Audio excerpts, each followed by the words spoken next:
Questions continues. High Excellency, the Vice President.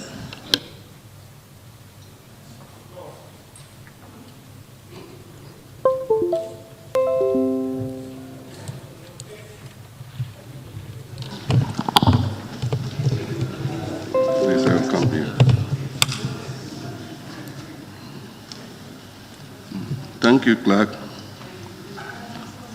Questions for which due notice were given to by Her Excellency the Vice President of the Republic for oral answers.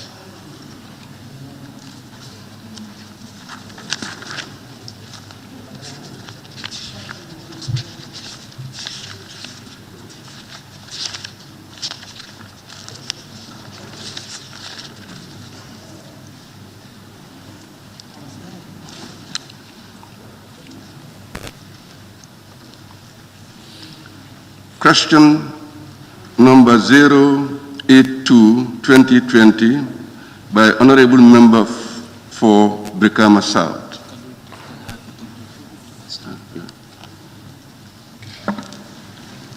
Thank you very much, Honorable Speaker.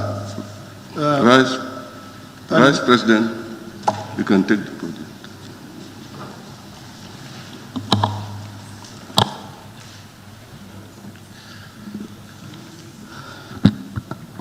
Thank you very much, Honorable Speaker, and good afternoon to Her Excellency, the Vice President. Now to the question.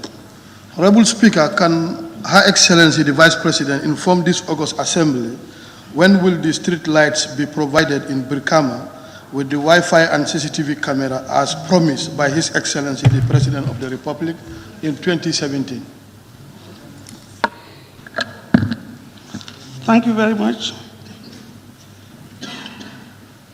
Honorable Speaker, I cannot tell you exactly when the street lights will be provided in Brikama with Wi-Fi and CCTV cameras as was promised by His Excellency, the President of the Republic in 2017. However, it is important to state that the goal of the government under His Excellency Adama Barrow is to deliver a fully transformed Gambia that has a future, a country that is energy secure, food self-sufficient, and an investment-friendly destination that is doing business in the Gambia. Energy is part and parcel of the flagship programs of the Gambia's Development Blueprint, NDP 2018 to 2021. The construction of the first OMVG hydroelectric power station connecting communities from Jara Soma, Lower River region, to Brikama, West Coast region, is at an advanced stage to deliver a significant impact on the economic and social front. The Gambia is on the right track based on the current digital plans to begin to exploit and harness the benefits of information communication technology through the communications and digital policy of the government. The aim is to provide a more secured and enhanced connectivity to the world's digital economy as a means for modernization and youth empowerment. Already, Gamtel, in partnership with LEAP Gambia in 2019, implemented a pilot project in Westfield and at the Independence Stadium during the last trade fair aimed at providing only limited Wi-Fi services to customers as a starting point. Evaluation of this project has demonstrated that it will be feasible to scale it up in Brikama and other targeted sites sooner than later. Government is still committed to its plans to help boost security and cut down on crime rates by improving the surveillance capacity of our security services while providing affordable and easy internet access. Thank you. Thank you, Excellency, the Vice President. Any supplementary question? Okay, Brikama South, supplementary. Yes. High Excellency, you emphatically made it clear that you cannot state the time when this street light will be provided. But is it possible for the street lights to come in the absence of Wi-Fi and CCTV camera in the soonest possible time? I think the presentation is not giving you any timeline at the moment, because if you look at what is going on right now, there are a lot of this is about processes. It's not like you just pick the pole and pin it there and get the lights on. There have been assessments have undergone. You have seen also that there is a lot of effort being done. You have seen the poles lying down there. You have seen other things. So it's the processes and the procedures that are being followed that we cannot give you immediately that this is this date that it will be ready. But the process is on, and I think is quite evident by the things you have seen lying down as part of the ingredients for the process. Honorable Member for Brikama South. Yes. Second supplementary. Her Excellency, the emphasis... Any other honorable member who wants to supplementary? You take note? Yeah. Okay. Her Excellency, the emphasis is laid on the street light here. And if I can vividly remember, this promise was done in 2017 in your presence during the Meet the People tour. And this has raised an expectation. But interestingly, we are almost at the tail end. We are going towards the end of the term of this government, probably in 2021. But can you guarantee us whether before the end of 2021, we'll see these street lights in Brikama? The process is going on, and we are doing everything to make sure that it is available. It is a duty, a commitment undertaken by His Excellency, and you have seen it has been done for different communities in different regions, and we are seeing these things coming. It will definitely happen. That's all I want to tell you.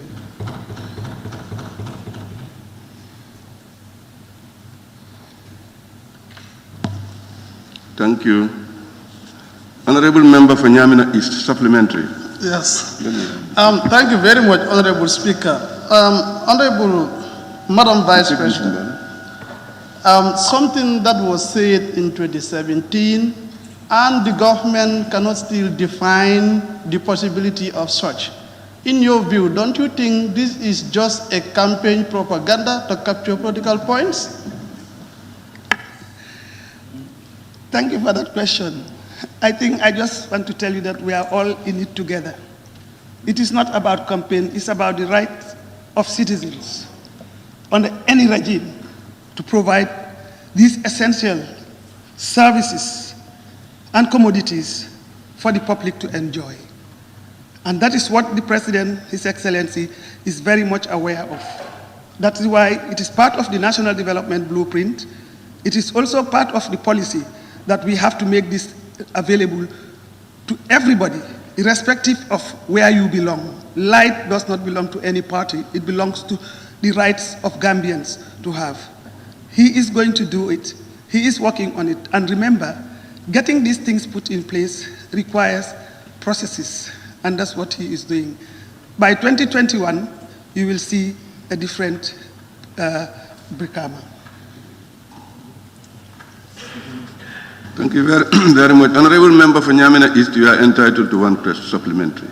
Please. May I now call on Honorable Member for Jara East. Thank you, Honorable Speaker, and thank you, Madam Vice President, for your presence. You will agree with me that presidential pronouncements are widely viewed as policy statements. This promise was made in 2017, and it has to do with the passage of time. Don't you think the President have said this principally to score a political point? Thank you.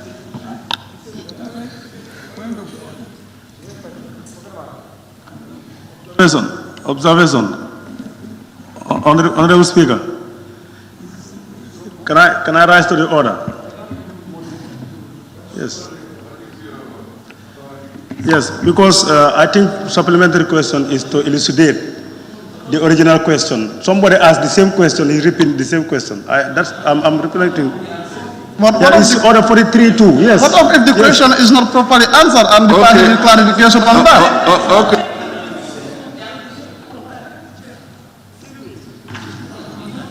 Honorable Member for Busumbala, the floor is yours. Busumbala, Honorable Member. Thank you very much, Honorable Speaker. Vice President, as you said, you are sure it will happen, and I'm sure it will happen because I'm seeing the process going on. I just want to make a suggestion, not a question. Whenever the light is going to come to Brikama, consider Airport Johnson, Kova Yundum, and Busumbala. Thank you very much. Thank you very much. Yes.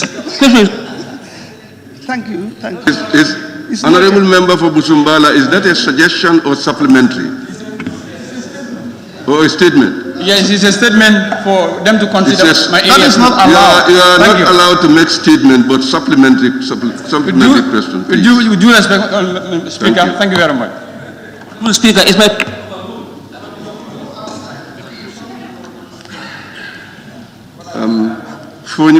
Is my question overruled?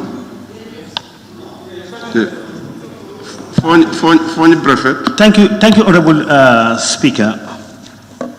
Your Excellency, the emphasis is that state lights will come sooner.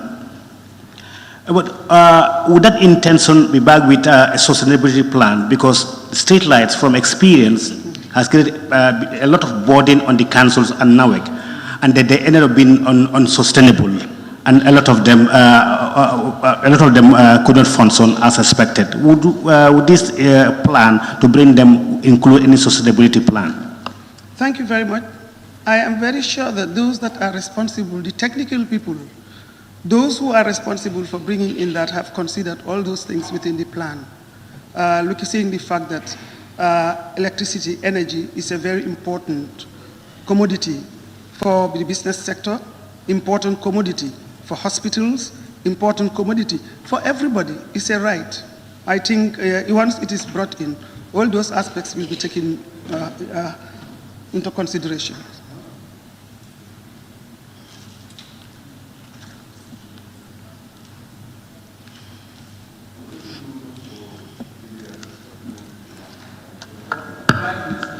No, thank you.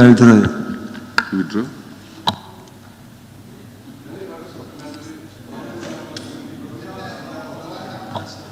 Woodley East. Thank you, Honorable Speaker.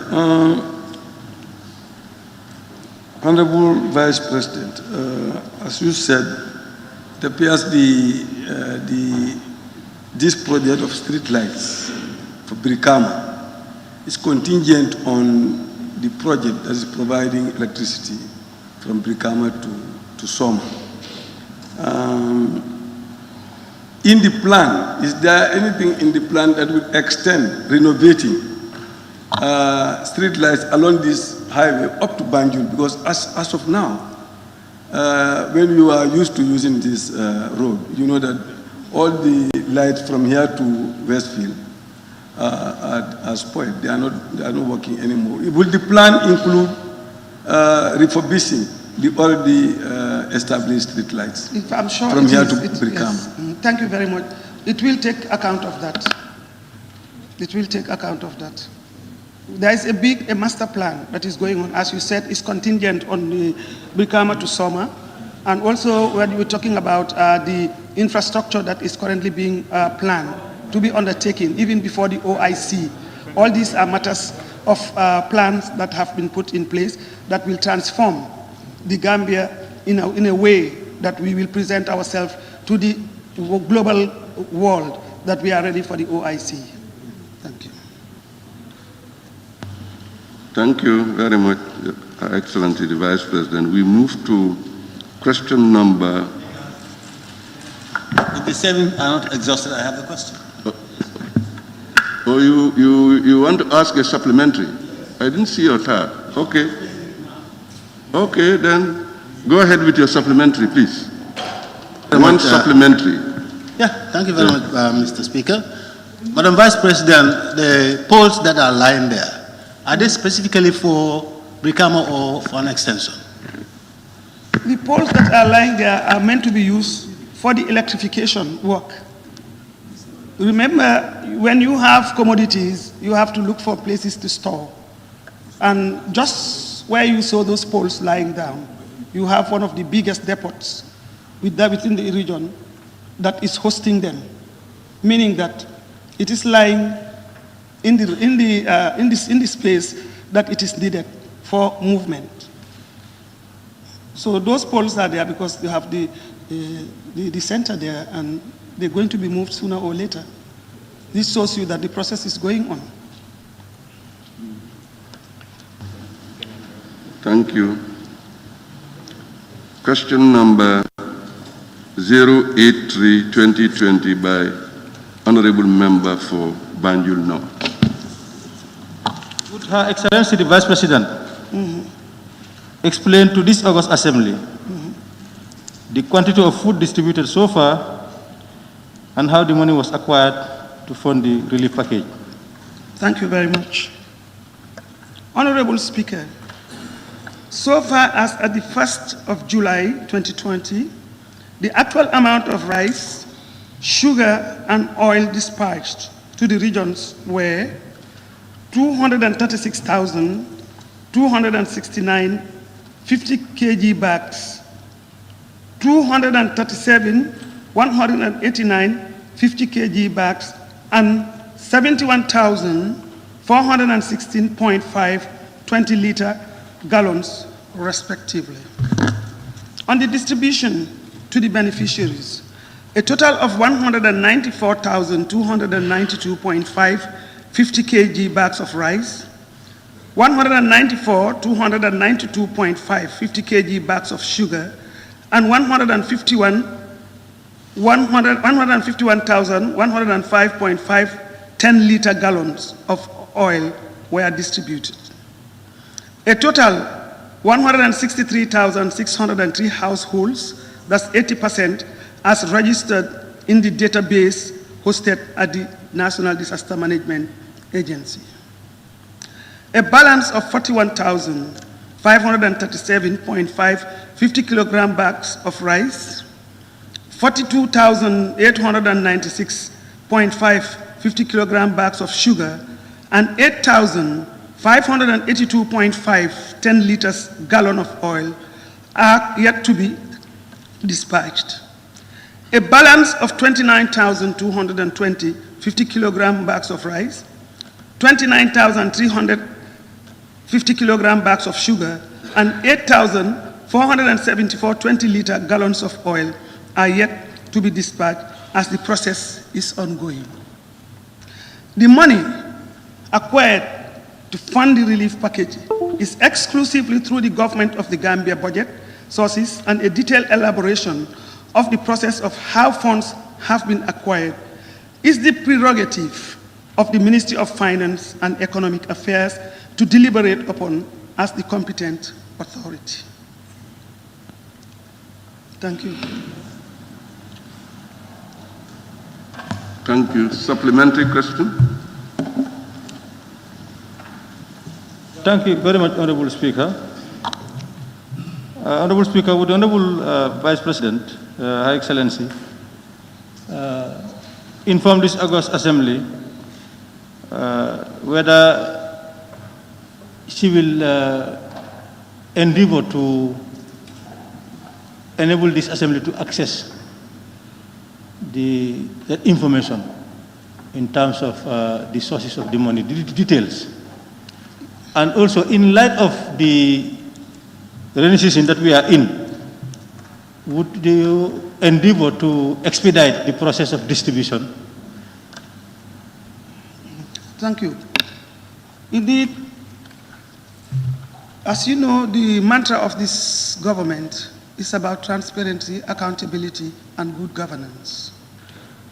And we are doing everything that we can as a government, as a representative of the people, and custodian of some of the things that are entrusted to the government, to ensure that everything that is being utilized, everything that is being used, will be reported transparently, will be reported on, and definitely you will have access at the right time when the report is ready.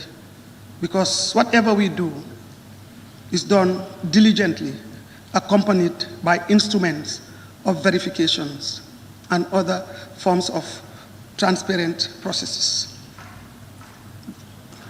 The second question I know the rains are on the way, but I just want to tell you that almost, as I am speaking to you, is 80%. We have implemented 80%, and the process is still going on. Having realized the fact that there are certain places where the rain is catching up, there were preparations, contingency plans that were put in place, where most of the food that was left lying outside are put in stores. They are removed from all the areas that their vulnerability might be affected to a better place, and we are not even wasting time. As I am speaking to you right now, those areas that are left to be given was a matter of movement. As you know, this is one of the biggest humanitarian support that the Gambia has ever, in its history, received. And therefore, the logistics is quite huge. But a lot of efforts are being done to ensure that these things are moved safely, because there are internal movements here and there, and those internal movements are being moved from places where you know they have been supplied and the balance is left. We are moving them to the next steps. And very few places are left now. So you can be sure that we are doing everything we can, working together with the team to ensure that the rains will not destroy this very precious commodity that the people need at this COVID situation. Thank you. Honorable Member, you have exhausted your second supplementary. Hello? I'm not hearing you. I said I'm left with one. You only... I just said that. I'm left with one now. I'm left with one. Okay, one. Okay. Honorable Speaker, yes. Honorable Speaker, thank you very much for the generosity. Honorable Speaker, would the Honorable with Her Excellency the Vice President inform this August Assembly whether they have mechanisms in place to ensure that there is fair distribution of this relief? Because we've got complaints of some families having half bags or having rice, not having cooking oil. Do you have the mechanism in place to ensure that at the end of the day you will account for everything, that there was fair distribution and extensive distribution? Yes, indeed. There are. And even before we started the operations, those mechanisms were put in place. We worked with a framework that looked at the whole population, the various types of families, the information, the data, and all the processes are in place. So the issue of accountability and reporting back is not a problem. It's a question of completing the exercise and then coming back to tell you this is what it is as the process is going on. But definitely the mechanisms are there. Thank you. Honorable Member for Jimara, supplementary. Thank you very much, Honorable Speaker. Madam Vice President, some part of the country have already distributed with the food items. But then there are certain families that has not benefited from that food. I don't know whether your office is aware of that. If so, what effort are you doing so that those families will also benefit? That is in the provinces. Yeah, okay. Thank you very much. I think the issue has emerged, and we came to realize that there were the data set that we are giving left out some households. And during the data collection process, some households were not too sure whether they should write their names or not, because these are assessments we have done. And we realized that when they said, come and register or give us the number of your household, people were very reluctant, misinterpreting it for many reasons. But when the process started, and we had a complaint box, or a table, and we also had access to them, they were able to get the supplementary list, and it became a supplementary list, and they are being considered. They will all get, inshallah, Rabbi. Thank you. Honorable Member for Nyani. Thank you, Mr. Speaker. Honorable Vice President, I have a concern.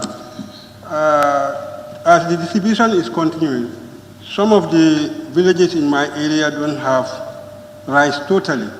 That is Jingore Mustafa, Jingore Manga, Madinanjayan, Palol, Fula, and Jalal Samba.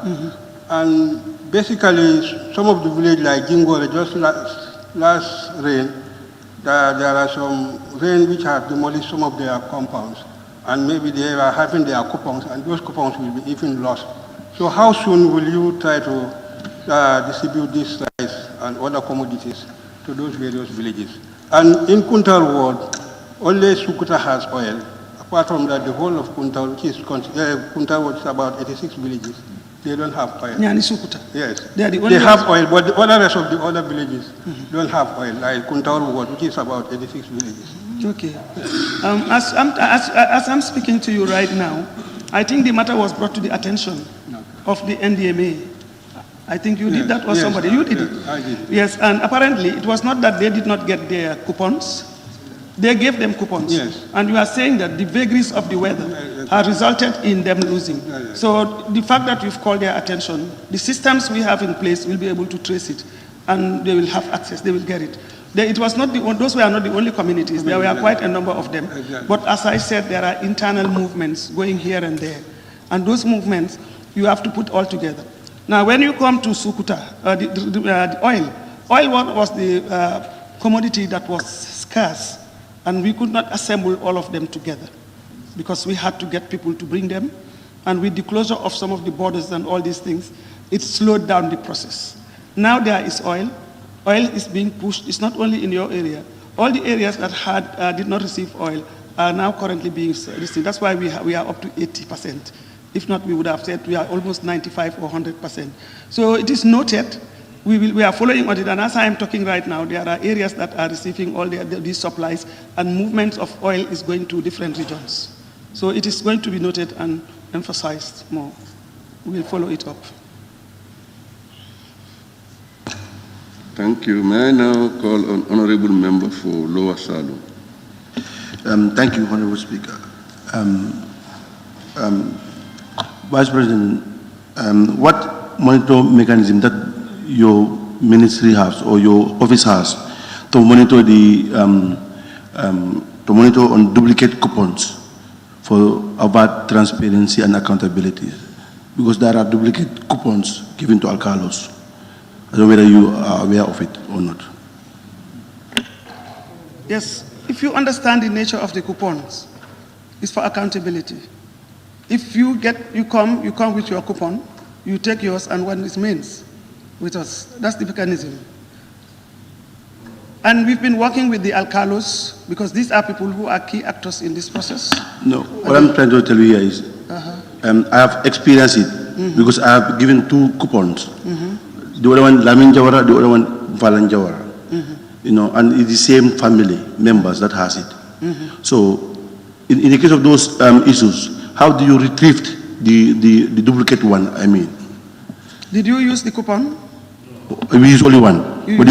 Yes, the other one is with the alcalo. So how do you retrieve from the alcalo? When the process goes on to put all the data and so on, it will be picked up.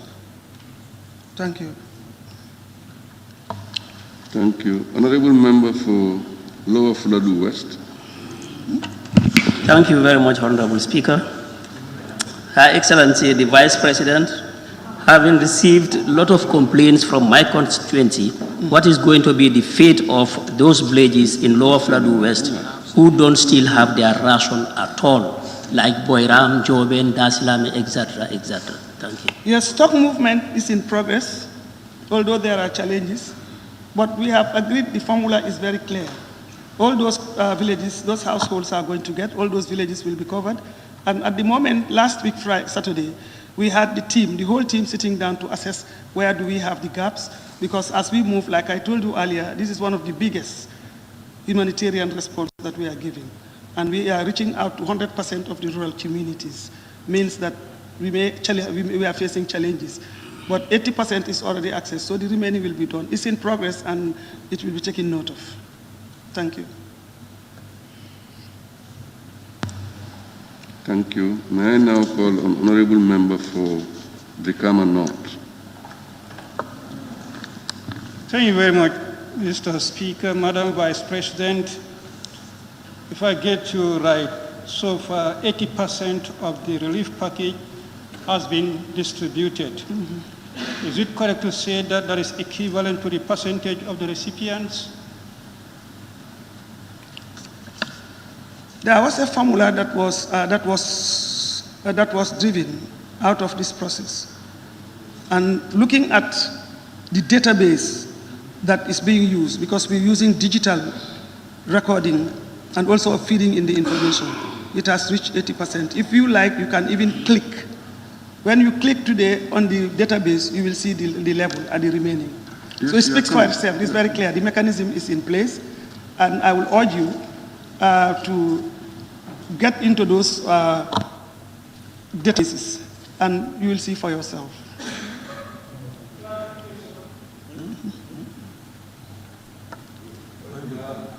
Member, you are on the list. When you come, you can do your clarification. Where are you? Huh? I didn't hear. Not second question, the same question. I'm only, to be precise, precisely 80% so far has received. Is that the case? 80% of the distribution has been done. It is implied. Honorable Member for Busumbala. Thank you very much. I thought that you wanted to deny me. Now, Honorable Speaker, I want to thank the Vice President for suggesting that this is the biggest humanitarian assistance from the government. But there are so many issues on this distribution. Some will go and queue, starting from 1 a.m. They will not get it the next day. So that's a problem. I want to ask, wouldn't it be better, or wouldn't you prefer, next time if you want to do a humanitarian distribution like this, to do cash transfer rather than the equipment? If a family is going to have a bag of rice, bag of sugar, or a drum of oil, you convert that into money and then send to the person's account to get it there, then to avoid all these issues. Wouldn't it be better to go in for cash transfer than item transfer? Thank you very much. Thank you very much. I think that's a very good question. Yeah. An observation. You are saying, you seem to be putting the Gambian population as a homogeneous body, where everybody has an account, where everybody opens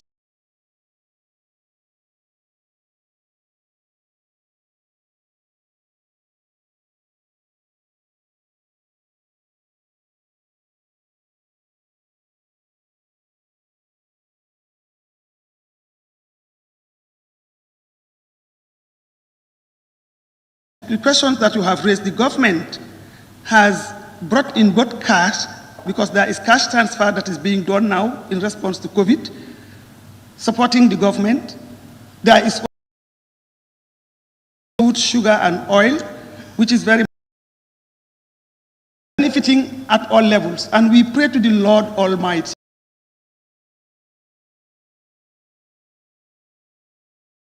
even after that.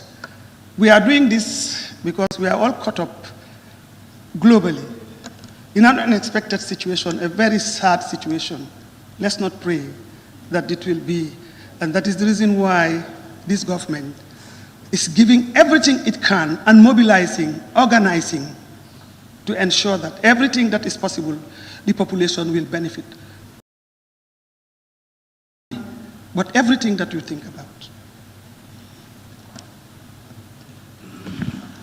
Honorable Speaker, I'm not clear. Can I clarification? Thank you very much. You are entitled to one supplementary. It's the same question, but I want clarity because... No, please. Thank you very much. Honorable Member for Nyamina East, the floor is yours. Thank you very much, Honorable Speaker. You did emphasize that there are mechanisms in place to ensure fair distribution. But it is a well-known fact. One does not have to be told what is happening in the society by anyone. We knew very well what is happening. The distribution of this food package is not just fair, because one compound having 8 bags of rice, one compound, 8 or 10 bags of rice, that is not a fair distribution. So could you kindly enlighten this Honorable Assembly? What yardstick were you using to collect the data and those who were involved in the data collection? Hence, I know that the councils were totally isolated in this situation. Thank you very much. I don't know what you mean by fair, but I'll try to respond to the question. Would you compare a family that is having the wife, the husband, and their 2 kids to a family with 30 siblings. Number 1. Number 2, the ratio that was used for the distribution is quite fair and scientific. Because if I have 10 children and you have, for example, have 1 child, I cannot be the same with you. Our needs, our supplies can never be the same.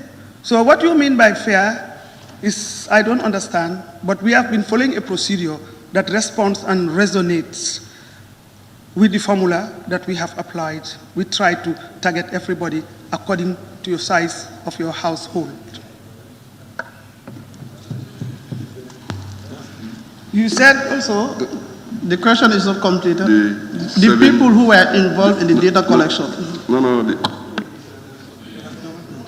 The people who... I mean the people who were involved in the data collection. Hence, we know that the councils were totally isolated.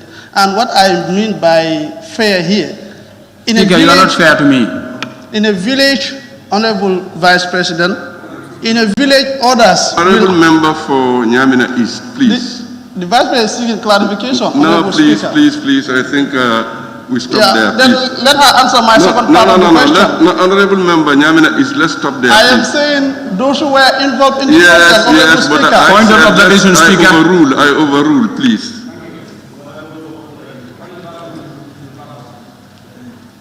Now we move to... Speaker, it will not be fair for the Vice President not answering my question, and there's a question before the House for the Vice President to answer. Honorable Member, please, I give you your chance.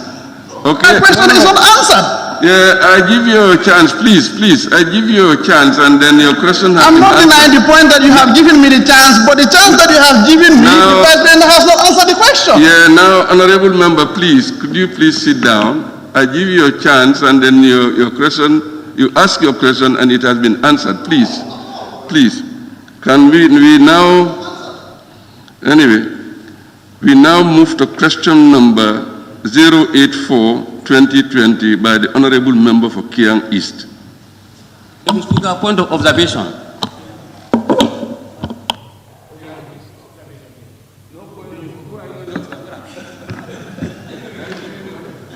Were you given the authority to read this?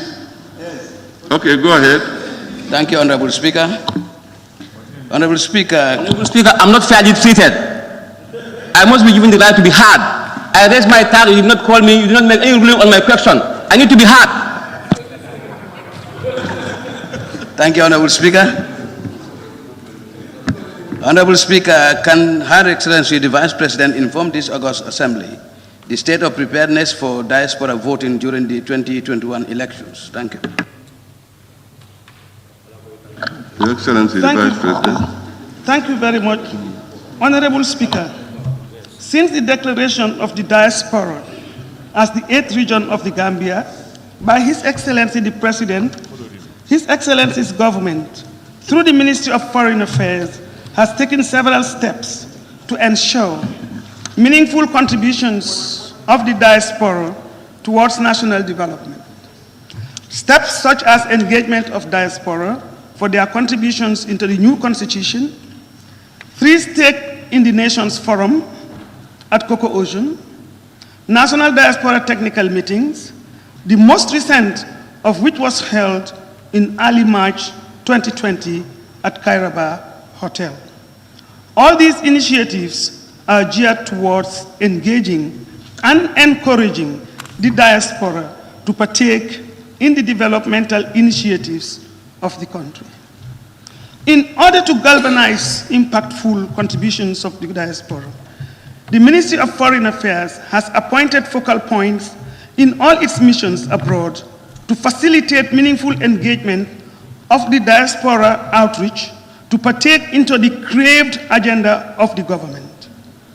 Homecomings and outreach programs are currently in the pipeline post-COVID-19 to further strengthen efforts already taken by both state and the non-state actors alike.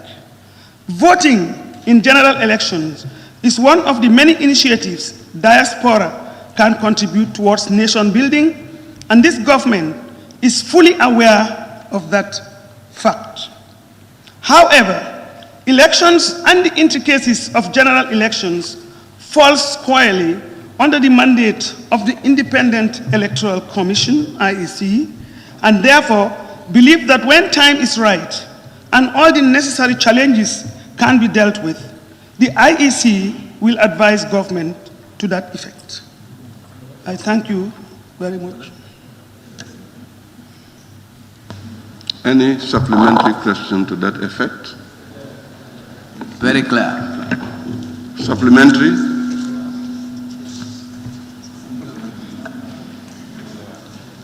Central Badibu. Central Badibu, supplementary. Thank you very much. Honorable Speaker, since we're talking of the diaspora voting, wouldn't it be ideal or wouldn't it be the plan of the government to see to it that the diaspora are also represented in this parliament in the near future?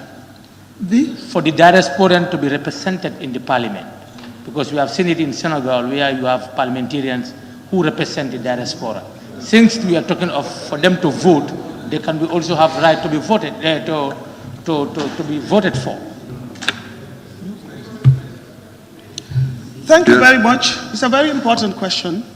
But like I told you, this is a very novel idea in this democracy.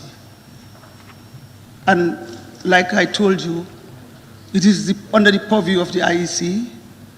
Everything has to be in place. We have to put all the mechanisms in place and all the other things. And this government, as a matter of fact, is aware of that. It's a process, it's a procedure, and we must get it right. So everything that we may want to ask, maybe when things have happened, but it's a process and the process is going on. Thank you. Anybody who wants to come up with your supplementary?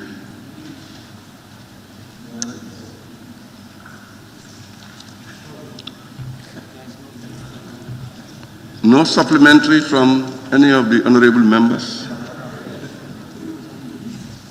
Okay, thank you. Let me thank that. I now thank Her Excellency the Vice President for answering those questions provided by the members of the National Assembly. Thank you very much, Your Excellency the Vice President. Thank you. Please. Thank you. Clerk. Continuation of the debate on the Public Service Pensions Bill 2020 by Her Excellency the Vice President.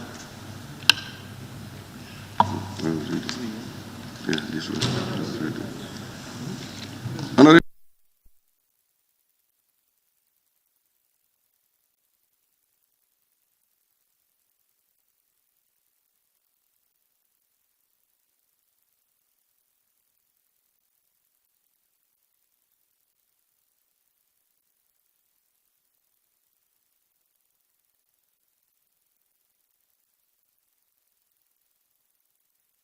Well, we're going to leave it there.